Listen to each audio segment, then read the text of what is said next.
This podcast contains descriptions of violence against children and adult language and is not suitable for all audiences. Listener discretion is advised.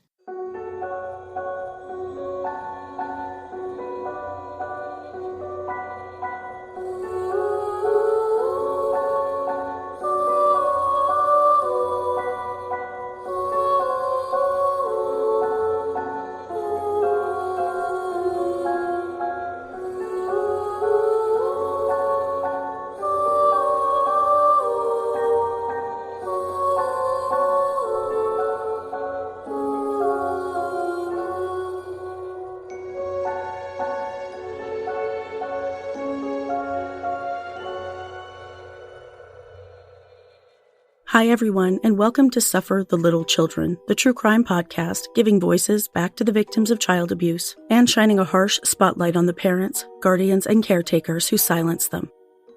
I'm your host, Lane, and this is episode 21, Sereniti Sutley. On October 7th, 2017, 22-year-old Kelsie Blankenship burst out of her Conneaut, Ohio apartment, carrying the limp body of her almost 13-month-old daughter, Serenity, and screaming for help. It was too late, however, and Serenity was pronounced dead at the hospital. After both Kelsie and her live-in boyfriend, 37-year-old Joshua Gurto, were questioned, Joshua went on the run, resulting in a 3-week manhunt that culminated with his capture in Franklin Park, Pennsylvania. He was charged with the rape and murder of his girlfriend's baby girl. A full year later, Kelsie Blankenship was apparently blindsided when she, too, was arrested in connection with her daughter's death. This is the horrific story of Sereniti Sutley. This episode has been re-edited from its original version, which is something I hope to do with a great many of my older episodes. Keep in mind when listening that this episode was originally recorded in July of 2020, so things have progressed beyond this point in the criminal case since then. For more updates on Serenity's case, please listen to last week's show, episode 122, Serenity Deserves Justice.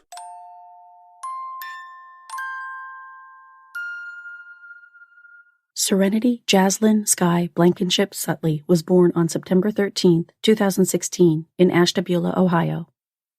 By the time she turned 1, she was a gorgeous, blonde, blue-eyed little cherub with a ready smile that showed off her new teeth. She brought joy into the lives of everyone she encountered. Serenity's first birthday party was princess-themed, and she wore a pink tiara and a birthday sash as she sank her little fingers into the pink and white icing on her cake. Less than a month later, Serenity was dead, leaving a massive hole in the lives of everyone who loved her.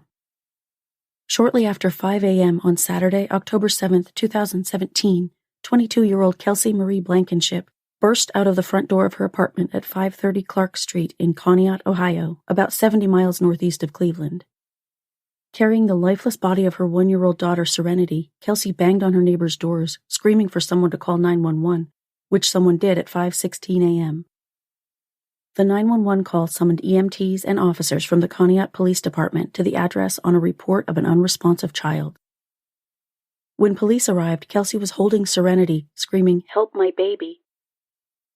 Kelsie told police that she had been awakened by noises that morning and had subsequently found her daughter, according to WKYC, unresponsive and suffering from cardiac arrest in her bedroom.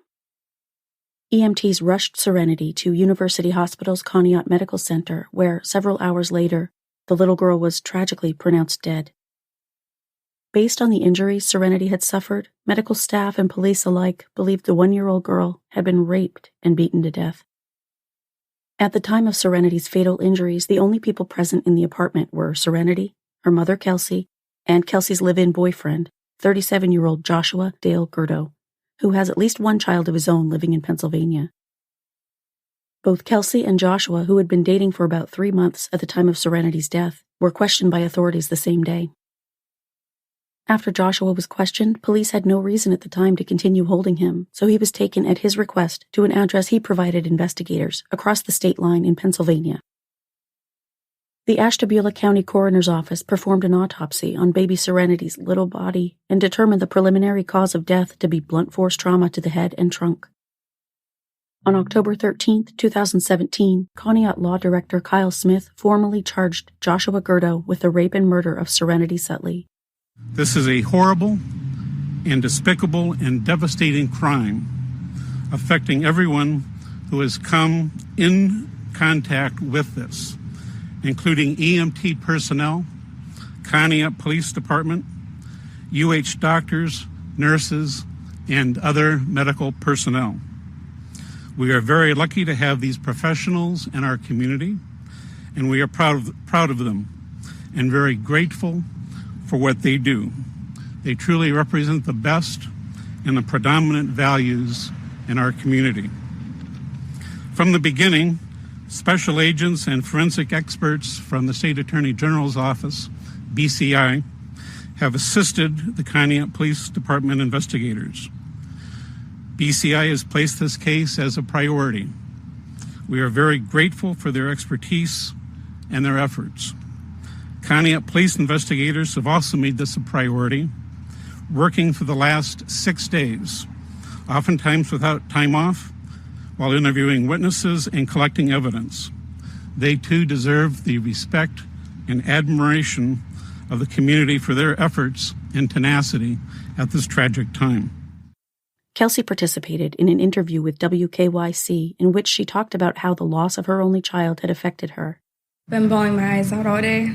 She was a precious girl, and she brought me a reason to live. And when I got the news of what happened, it devastated me more than you could even ever imagine. He better be ready for the trials because he's going down. She also mentioned that in lieu of flowers, she wanted donations to go to the Ashtabula County charity called HALO, which stands for Holiday Angels Loving Others. We're going to donate it all to them because all those kids don't get much toys. I did it because Serenity got her first Christmas was from HALO. Joshua Gurto, meanwhile, was nowhere to be found. Upon discovering he was being charged in Serenity's death, he went on the run. When a reporter asked Conneaut Detective Michael Sullivan why Joshua Gurto was not immediately detained upon his initial interview, the detective said, "He was here, and he was very cooperative throughout the initial, and we opted to release him. We had no charges in order to keep him at the time.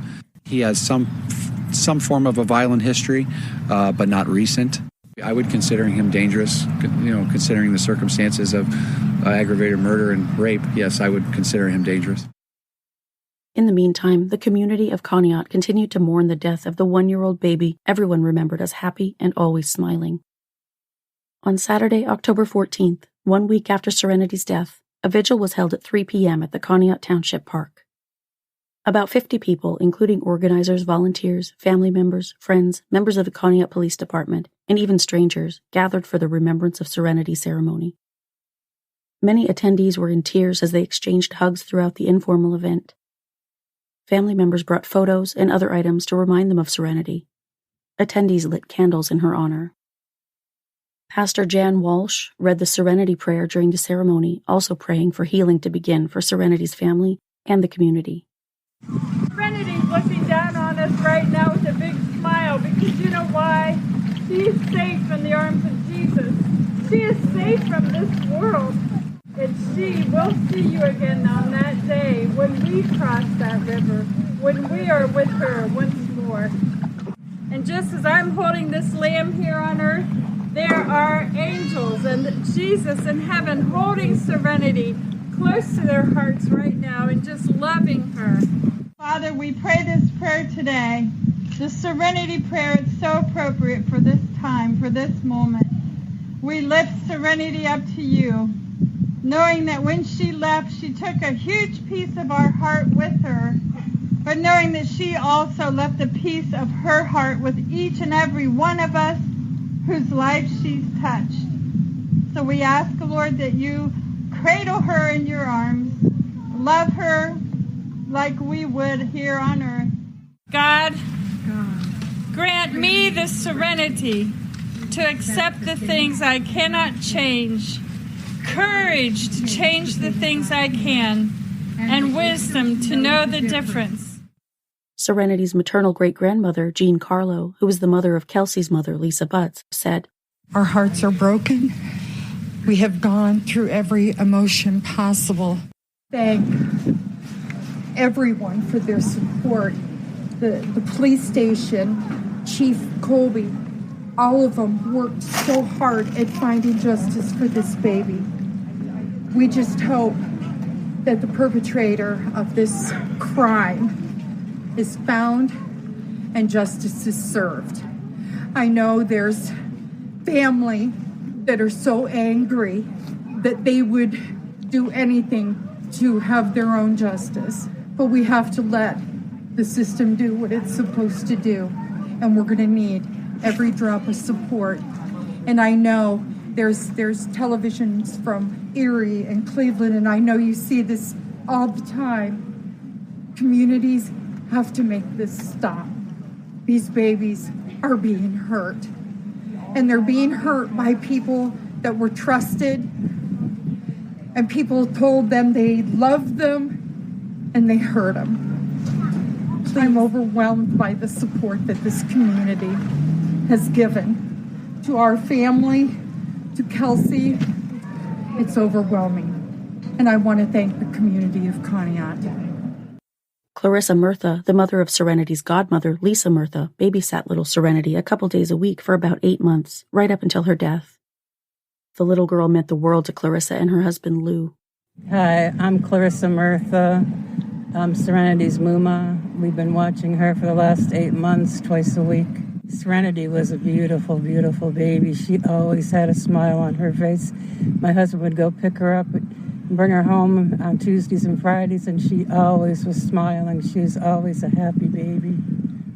My daughter, Lisa, works for the Turning Point and Lark Recovery Program, and she was in contact with Kelsie, the mother, and was helping Kelsie out by trying to help watch over her while she was going through her recovery periods. We couldn't believe it happened. We were down in Texas for my grandson's graduation from Air Force basic training. We could not believe it happened to her. We were like her grandparents. We acted like her grandparents. I was the Muma, my husband was the Bapa, and we were so close to her all the time. She was a wonderful little girl. She's just learning to walk. Just had her first birthday. We both loved her so much. She had a wonderful birthday party. There were so many people there. She was so happy. She had a little princess birthday party with a little princess cake. And it was just a very happy occasion. It was only a month ago, but it happened. At the end of the vigil, attendees released several balloons into the brilliant blue sky. The balloons were released as a way for the community to send their message of love and support to Serenity in heaven. Amazing grace, how sweet the sound that saved a wretch like me. I once was lost, but now am found, was blind, but now I see. Serenity's funeral took place at the Thompson Smith Nesbitt Funeral Home on Monday, October 16, 2017 at 1 p.m. Hundreds attended to pay their respects to the slain baby, and Pastor Jan Walsh again officiated the ceremony. Serenity was buried after the service at Green Lawn Memory Gardens in Sandusky County, Ohio.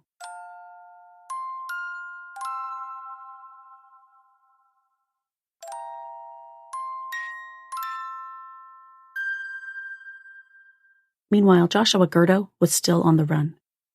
He had been spotted on surveillance footage from a convenience store in Girard, Pennsylvania, on October 13th in the company of a man who had evidently picked him up as a hitchhiker.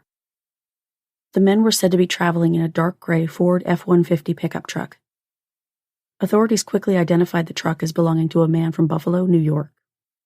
Pete Elliott of the United States Marshals said, "That individual in that photograph was an individual who lived in the Buffalo, New York area, whose father reported him missing. And he went to Ohio and picked up a hitchhiker, and his car broke down out here. And his father had to come to Ohio and pick him up." This incident led police to the general area of Sewickley, which was within the 20-mile radius of the spot where the man dropped Joshua off near Girard. The man faced no charges for assisting the fugitive. According to Elliott, all that individual knew is he picked up a guy named Joshua and dropped him off about 20 miles north of Sewickley, Pennsylvania.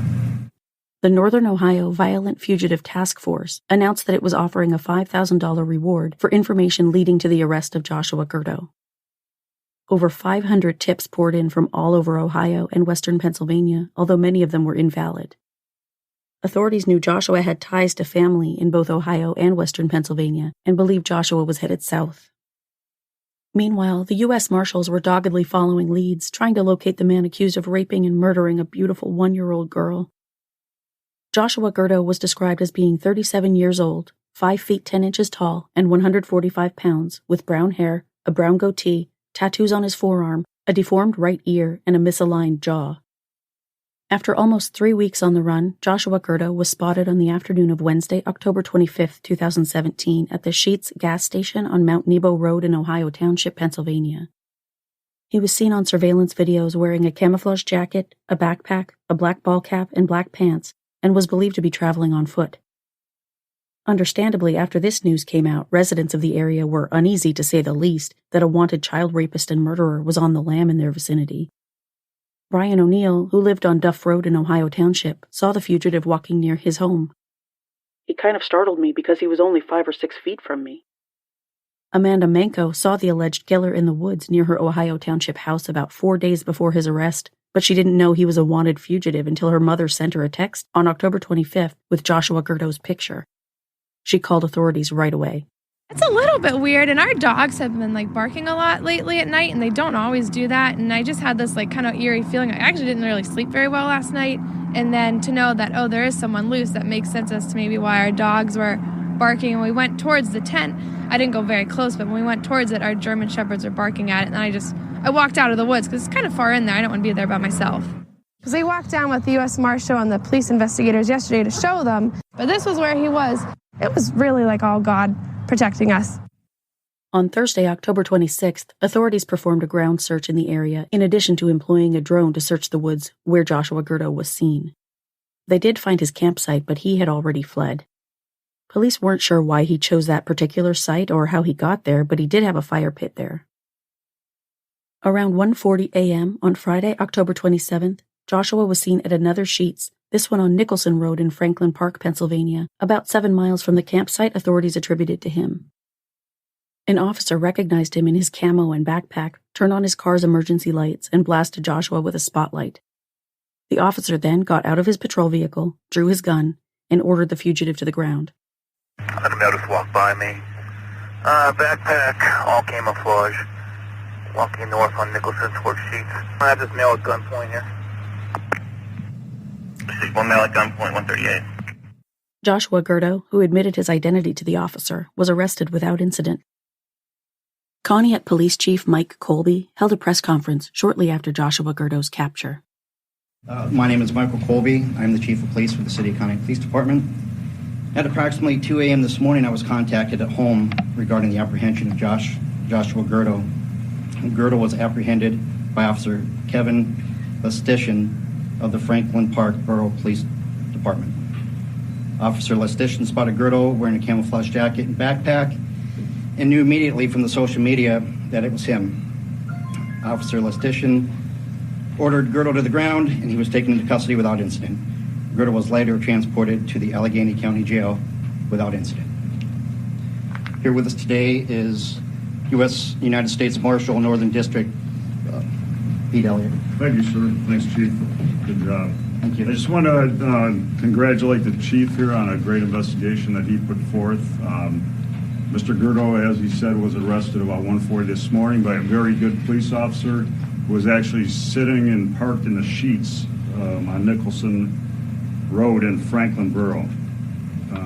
This officer I talked to this morning immediately recognized Gurto. He was wearing camouflage, carrying a backpack.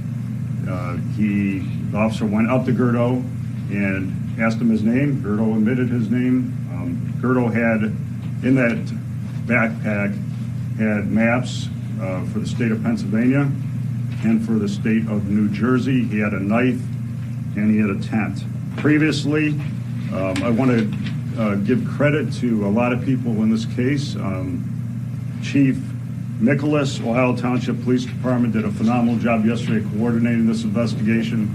His department, obviously Franklin Borough Police Department. I want to give credit to you guys, the media. Received a number of calls from you guys, but you guys did a phenomenal job closing down his world. We made Gurdo's world very, very small. We had him up on billboards. You guys had him on all your stations, newspapers, and so on. You guys did a phenomenal job of getting the word out there for us, and we really, really appreciate that. Also, Dan DeVille is here from my office, who led the investigation on our side. He did a phenomenal job coordinating this. Yeah, we're elated that he's been captured. Cases involving children like this are always the hardest types of cases to deal with. And as I indicated, Detective Michael Sullivan, Detective Michael Bertolacio, they've been working nonstop on this since it came in, and their efforts certainly need recognized.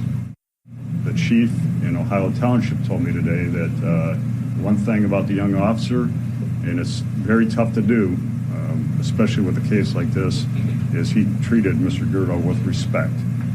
Gurdo admitted his name, didn't make any statements after that, and again, was arrested. So it was a great job by that police officer. For his part, Franklin Park officer Kevin Listician gave an interview about the experience in which he appeared both bashful at the attention and pretty damn proud of himself. At that particular time, I just got done checking a business there on Nicholson Road. I just rolled around back and I was coming up on the Nicholson.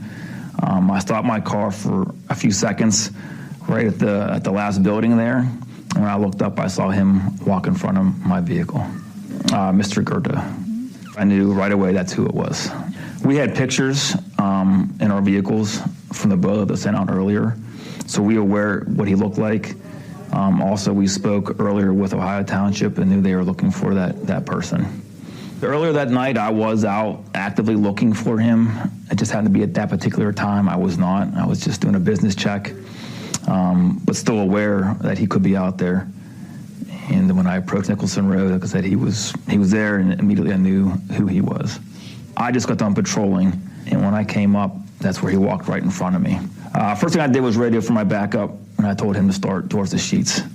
And then I just observed him. I watched him walk north on Nicholson. I pulled out, driving slowly northbound, just following him. Once we reached the entrance to Sheets, he sort of looked back at me. At that point in time, I thought I had to act right away. So I stopped my car, hit my lights, put the spotlight in his eyes, exited my vehicle, pulled out my sidearm, and ordered his hands in the air. He complied right away. He put his arms in the air. I then told him to drop to his knees, which he did. I told him to drop his backpack in his tent, which he did. I then had him lay down on the ground and keep his arms out to his sides, which he did that as well. I asked him his name, and he told me it was Joshua Gurto. He seemed calm, and yes, I use those words. He just seemed like he was exhausted and just done from running. Yeah, the U.S. Marshals decided not to come to our station. They asked us just to transport him down to the jail ourselves. So that's what we did. We transported him down, dropped him off.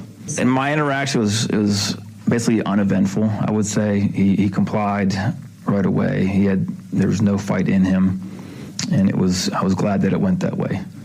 So it made it easy for me. He told me he was just going to get something to eat. He was hungry, hasn't eaten in a few days, he said. So what his motives were at that point in time, I don't know. But glad that we caught him. Since his moment in the spotlight for arresting the baby killer, Officer Listician has been promoted to Sergeant Listician. Congratulations to him. Joshua was taken to the Allegheny County Jail, where he was expected to be extradited back to Ohio within 3 to 5 days. In his backpack, police found a tent, a knife, and maps of Pennsylvania and New Jersey. He had no military background or any kind of survivalist training. In fact, police believe his upbringing on a farm was the only reason he was able to live off the land and stay under the radar for as long as he did. Locals had been worried knowing a wanted baby killer was hiding nearby on the loose. A local woman named Jennifer Robchak said, "It's very disturbing. I work with children as a nurse and I do in-home care, so anything to do with children is very upsetting to me." Another resident named Tom Riley said, "I thought it was a little disconcerting he was so close to our home, but it was nice to know the police had apprehended him."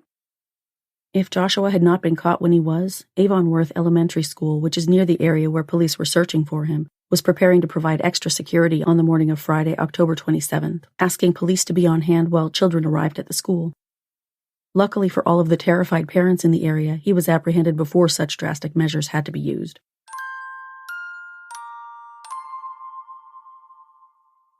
While Joshua was on the run, Kelsie not only dealt with the loss of her only daughter, but also with the vitriol of total strangers. Her cousin, Bobby Lee Blankenship, spoke with Heavy on Kelsie's behalf while Serenity's mother flipped through photographs and spoke in the background about her daughter. Bobby told the reporter that Kelsie and Joshua were dating for about 3 months at the time of Serenity's murder and that no one had thought her cousin's boyfriend was capable of such a horrible act.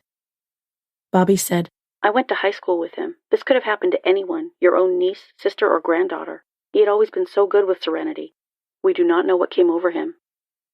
Regarding the night before Serenity was discovered unresponsive, Bobby said it was like any other night. Kelsie put the baby to sleep, took her medication, and went to bed herself. Bobby said that Kelsie had been bombarded with threatening messages from people believing Serenity's mother was involved in some capacity, some of whom said Kelsie should be dead. "These people do not know Kelsie as a mother. If you don't know anything about where Josh is or have any leads, please leave Kelsie alone. Do not assume things are past judgment. She needs to grieve for her only child in peace." Bobby said that Kelsie had been cleared by authorities and was not a suspect. She told the reporter that Kelsie had suffered from addiction in the past and was currently on medication for depression, but Serenity was the road to Kelsie's recovery. Her daughter was her world, and she is suffering an unimaginable loss right now. When she needed help, she was strong enough to come forward and ask for it. End of story. She should not be ridiculed for that or for anything that was beyond her control.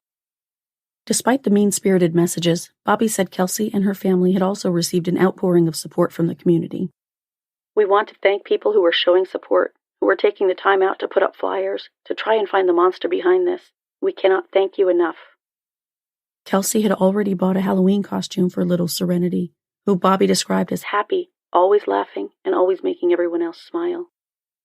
She lamented, "She was going to be a teddy bear for Halloween. Now there will be no trick-or-treating. No celebrating Christmas or watching Serenity at dance recitals." Toward the end of October of 2017, it was publicly revealed that Brandon Sutley was not Serenity's biological father. Instead, it was a man named Andrew Payne who spoke out on October 29th, telling a reporter he had just found out a few days earlier that he was Serenity's biological father. "I just found out that she is mine, and I'm not going to have a life with her now. It takes a man to cry, and that's what I did, and I'm about to start crying right now, to be honest." About Joshua, Andrew said, "I hope that he gets what he deserves. There's nothing else in this world that I want justice for Serenity. That baby needs justice, and hopefully he gets what he deserves with every intent." The next day, Kelsie Blankenship and Brandon Sutley gave an interview to Ashtabula Current about the situation, directly addressing the situation surrounding Serenity's paternity. "The Blankenship and Sutley family stand united as we mourn the loss of Serenity, the gorgeous princess that she was. Yes, I am not her biological father, but being blood doesn't make you a father. The definition of a father is being there with unconditional love. I was next to Kelsie throughout every part of Serenity's joyful life. I watched her take her first breath in this frightening world. There were a few of us that knew that Serenity could have been one of ours. Even with that being known, I made it my duty to be there regardless, till she was ripped from us by this cruel world, by this evil monster." My past was not a very good one, but when I held my little miss in my arms for the first time, I gained a spiritual awakening and knew a reason to stay clean and to be the mother I needed to be for my daughter. I just want to thank the first responders, the officers, the community, and everyone that has helped make Joshua's world small. The media was fantastic with helping get his picture out. I'm so heartbroken over the whole situation. I'll never get to see my baby girl again. I'll never get to see her go to school for the first time, or lose her tooth, or even get to run around with her and chase her. I'll never get to do any of those fun activities. This was all taken from me, and I'll never get this back. I'm not perfect by no means. I have made my mistakes and I've owned up to them all.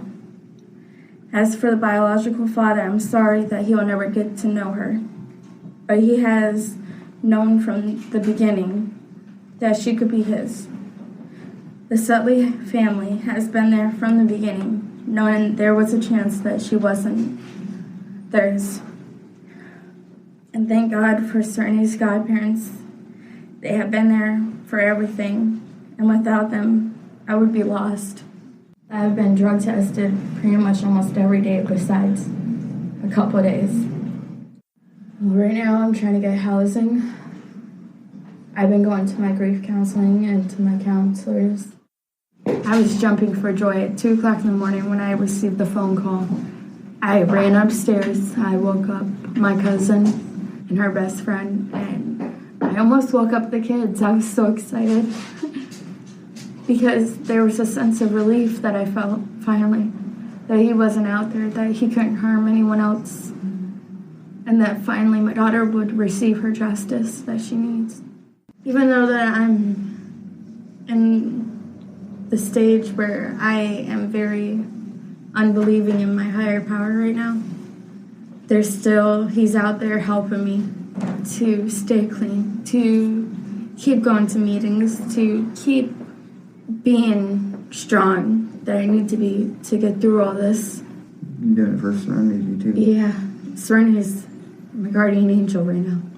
She's the reason why I'm staying clean, because I do not want to disgrace her memories for picking up one more time, because that's not worth it. Her favorite animal was an owl, and she used to always go, "Ooh, ooh." It made my day every time she did it. And then she made this little weird face. It was so cute when she would make it. It made my day. Kelsie also talked about Facebook posts that had been very supportive of her and her family, but she said there were far too many posts that were factually inaccurate and extremely cruel. Both her family and Brandon's had to deal with irresponsible and possibly criminal people creating Facebook pages seeking to raise money in Serenity's name. These people, they said, had no connection to the families and hadn't communicated with any family members regarding their intention to hand over the funds. Kelsie, who was evicted shortly after her daughter's death, also had to deal with a WICU news team camped out near her apartment complex when she returned to her apartment, which was then a crime scene, to pick up some of Serenity's things, including toys and clothes.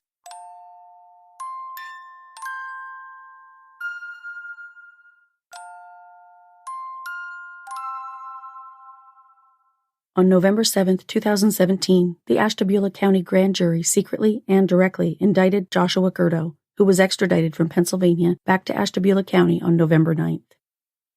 Joshua's arraignment took place on Friday, November 17, 2017, in an Ashtabula County courtroom in front of Judge Thomas Harris and a gallery filled with Serenity's family, friends, and supporters, many of whom wore pink t-shirts to show their allegiance to the little girl. Media representatives and the audience were seated and the courthouse corridors cleared before Joshua was escorted in from jail, shackled, and watched over by several deputies. There was heavy security in place for the arraignment hearing, likely because emotions ran extremely high. The audience, which also included members of Bikers Against Child Abuse, had been warned ahead of time not to disrupt the proceedings. Joshua Gurto was arraigned on 2 counts of aggravated murder, 3 counts of murder, 1 count of rape, 1 count of felonious assault, and 1 count of domestic violence. The aggravated murder charges came with a death penalty specification. As each charge against him was read, Judge Harris asked Joshua if he understood, and Joshua responded each time in a near whisper, "Yes, I do, Your Honor." Joshua pleaded not guilty to all of the charges against him. The defendant is in court. He is in custody. He is represented at this point in time by attorneys Thomas Shaughnessy and attorney Ariana Terragati.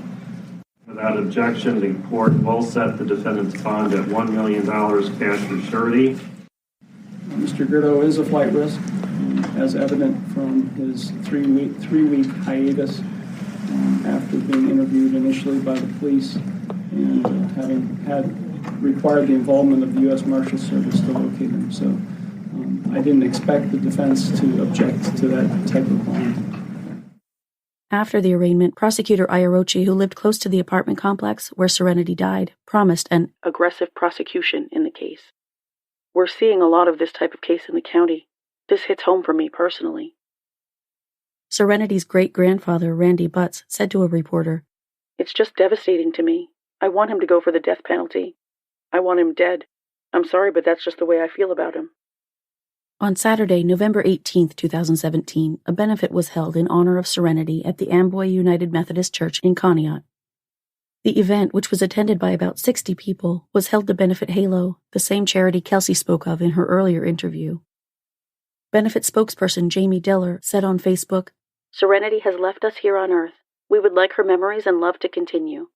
This benefit is for Halo in her name, and all proceeds will go to Halo." Several businesses local to Conneaut and many individuals contributed towards the event, which ended up raising $1,212 and a box of toys for Halo. Melissa Sutley told a reporter, "We are in the works, starting our own nonprofit organization. This benefit in Serenity's name is only the first. We are excited about what the future may bring. I don't want her name always connected to tragedy. She will be a hero."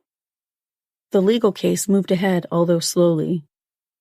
In January of 2018, Ashtabula County Common Pleas Court Judge Mary Ann Saison approved motions by the defense to spend up to $20,000 to hire 2 experts for Joshua Gurto's defense, including Keith King, an investigator with Universal Research who would be paid $125 an hour, as well as mitigation specialist Robert A. Dixon, whose rate was $100 per hour plus reasonable expenses. The initial salary caps for each expert were set at $10,000, which would be paid from Ashtabula County's general fund. In September of 2018, Joshua's attorneys requested a change of venue in his trial, which is often requested if attorneys think there's been too much pretrial publicity to allow their client a fair trial. On October 19, 2018, Kelsie Marie Blankenship was arrested without incident at her home, now located in Apartment 1 at 472 Sandusky Street in Conneaut, after a secret indictment was issued for her on Wednesday, October 17th. Kelsie, who definitely didn't see this coming, was taken to Ashtabula County Jail to face charges in connection with the death of her 1-year-old daughter, Serenity. At Kelsie's arraignment on October 30th, 2018, which was attended by about 15 people, mainly her own friends and family, defense attorney Marie Lane entered pleas of not guilty on her behalf to all of the charges against her, which included 2 counts of felony murder, 1 count of felonious assault, 2 second-degree felony counts of endangering children, 1 third-degree felony count of endangering children, and 1 misdemeanor count of domestic violence. Ms. Lane requested Kelsie's bond be set at $50,000, trying to justify the low amount by telling the judge, "She was the one that called 911 and panically sought the aid when she found her daughter not breathing. She's been nothing but cooperative, and despite the grief of the loss of her daughter, she has maintained her sobriety throughout that time." Ms. Lane added that if Kelsie was a flight risk, she would already be gone. Prosecutor Iorochi countered that Kelsie didn't even know she was a person of interest until her arrest. "She never knew she was subject to being a flight risk. Now that she's arrested and charged, we do consider her a flight risk." Judge Harris set Kelsie's bond at $250,000 cash, surety, or 10%, and assigned the case to Judge Mary Ann Saison, who was also overseeing Joshua Gurto's case. Before long, Kelsie was escorted from the courtroom. After the hearing, the members of Kelsie's family who attended declined to comment, but Melinda Sailors of Austinburg, Ohio, Andrew Pierce's aunt, said to a reporter, "I met her at Conneaut Festival. She came up to us, sat down with us, and said she wanted him to meet the baby in case she was his. She never met me before in her life, yet she left that baby with me for 45 minutes unattended. That was about 2 months before she died." Melinda never saw Kelsie or Serenity after that, and she never met Joshua Gurto. She said her nephew is grief-stricken because he felt if he had been involved in Serenity's life sooner, things may have turned out differently for his daughter. Melinda added, "The whole thing makes me sick." As a result of Kelsie's indictment on charges relating to Serenity's murder, Joshua Gurto's death penalty specification associated with the aggravated murder charges was dropped. This meant he would no longer face the possibility of death if he was convicted of the aggravated murder charges. Prosecutor Iorochi said in a press conference, "Charges of aggravated murder, rape, felonious assault, and domestic violence remain pending against Joshua D. Gurto, Ms. Blankenship's live-in boyfriend at the time of the child's death and who led law enforcement on a 3-week nationwide manhunt after the child's death. However, my office has filed with the court today a motion to dismiss the death penalty specifications associated with the aggravated murder charges against Mr. Gurto as a result of this indictment of Ms. Blankenship. The investigation relating to the tragic murder of Serenity has been continuing since Gurdo's indictment on November 7th of last year and will continue even beyond today's date. Our ultimate goal with the indictments against both Blankenship and Gurdo is to obtain justice for Serenity and nothing else. This poor child was brutally beaten and raped, and my office and law enforcement is doing and will continue to do everything in our power to secure justice for a child whose spirit lives on in each of us handling this case. We're not going to get into the details of the new evidence, but there has been evidence that has come to light since the original indictment of Mr. Gurdo that the grand jury found compelling enough to indict Ms. Blankenship on. At this time, we don't expect any additional arrests to be made on this case. Why are you seeking to dismiss the death penalty specification against Gurdo? We think, both Ms. Cooper and I, on behalf of the prosecutor's office, think that is the fair and correct thing to do as a result of this indictment. We're not going to get into the details of that. That may come to light in the future, but at this time I'm not going to get into the reasons why.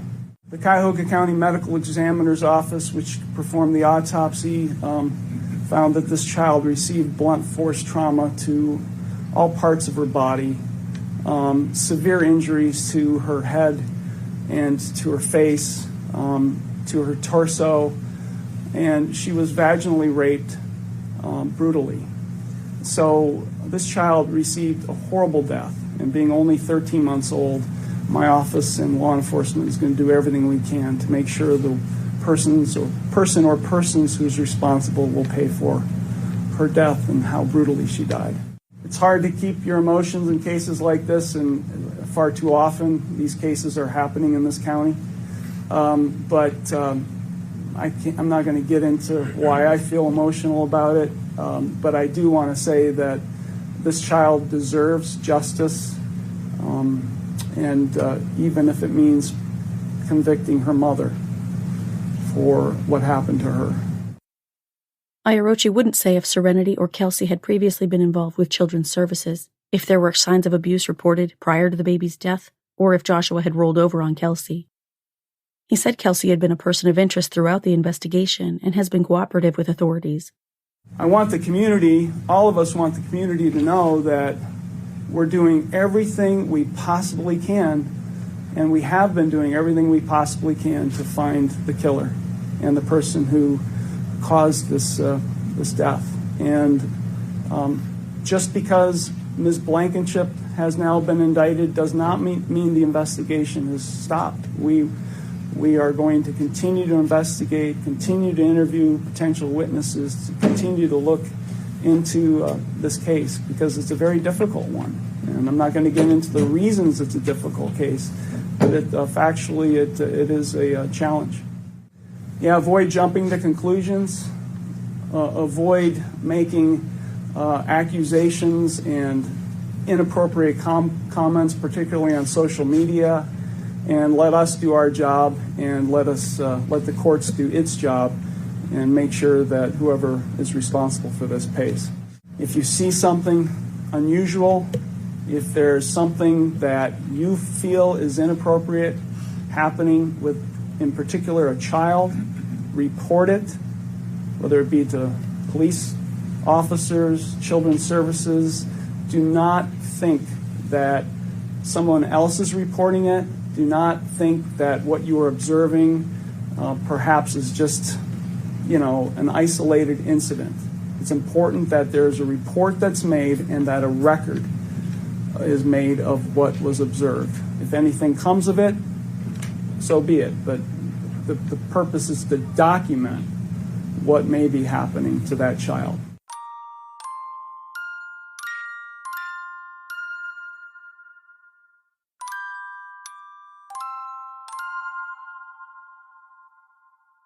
Neither Kelsie Blankenship nor Joshua Gurto have gone to trial yet on their charges relating to the murder of 1-year-old Sereniti Sutley.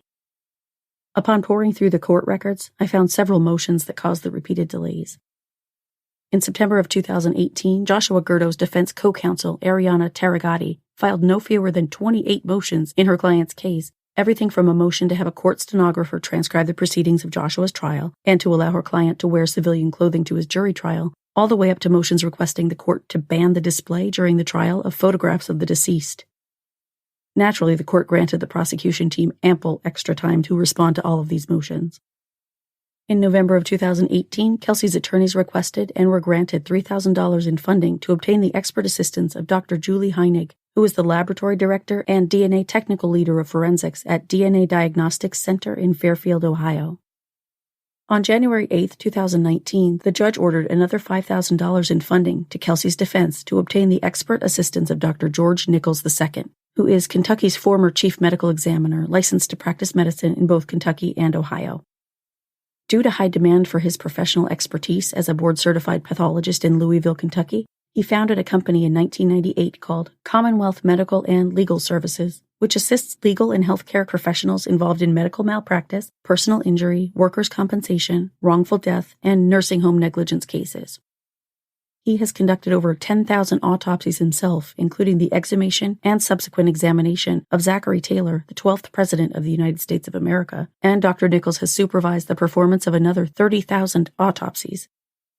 He has testified in court in Kentucky and 24 other states on hundreds of occasions and is qualified in federal courts as an expert.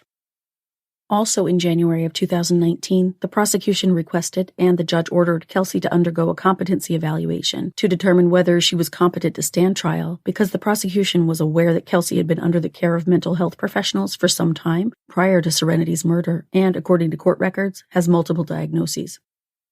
Kelsie's attorneys appealed the ruling at the end of January, saying Kelsie was clearly not incompetent because she was able to consult with her attorneys. Marie Lane stated in court filings that the prosecution's actual motive for requesting the evaluation was to get access to confidential treatment information they would otherwise be unable to obtain. In April of 2019, the appeals court ruled that Kelsie must undergo the evaluation, saying that Judge Cezanne's ruling was not a final appealable ruling. After the appeals court ruling, Kelsie's attorneys next asked Judge Cezanne to reconsider her order granting the evaluation.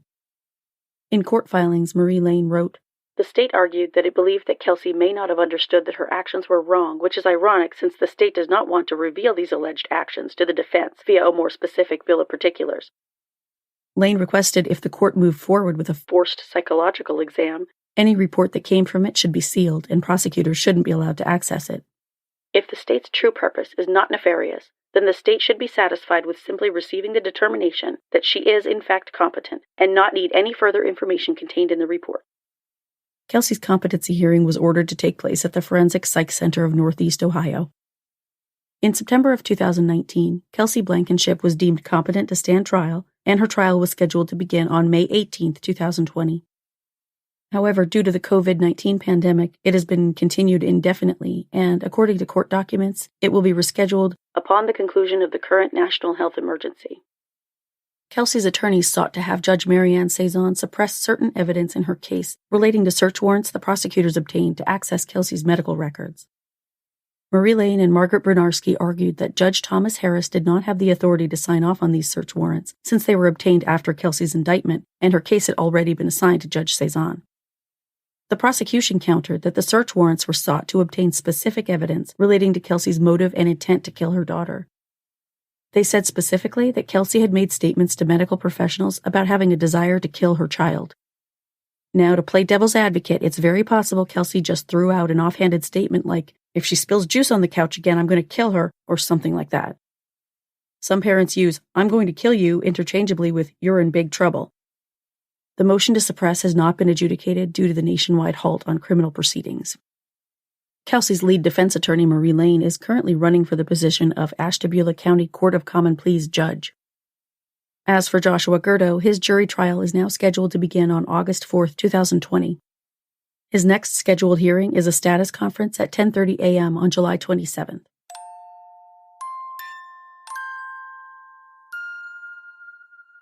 Serenity Jaslyn Sky Blankenship Sutley had just under 13 months on this earth, but she made a big impression while she was here. Neighbor Erica Smith said about Serenity, She was such a happy baby. She always smiled. She just learned how to walk. She would come outside waving. She had these bright blue eyes.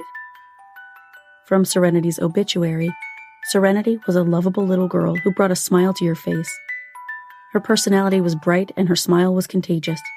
She loved Scooby-Doo, playing video games with her mom, and sleeping with her favorite monkey her grandma made for her. Although her time here was short, the lasting memory she brought to her family will forever be treasured. I sincerely hope, for the sake of Serenity's family and friends, that we will see justice this year for the blonde, blue-eyed princess with the infectious smile. Rest in peace, sweet girl. You will never be forgotten.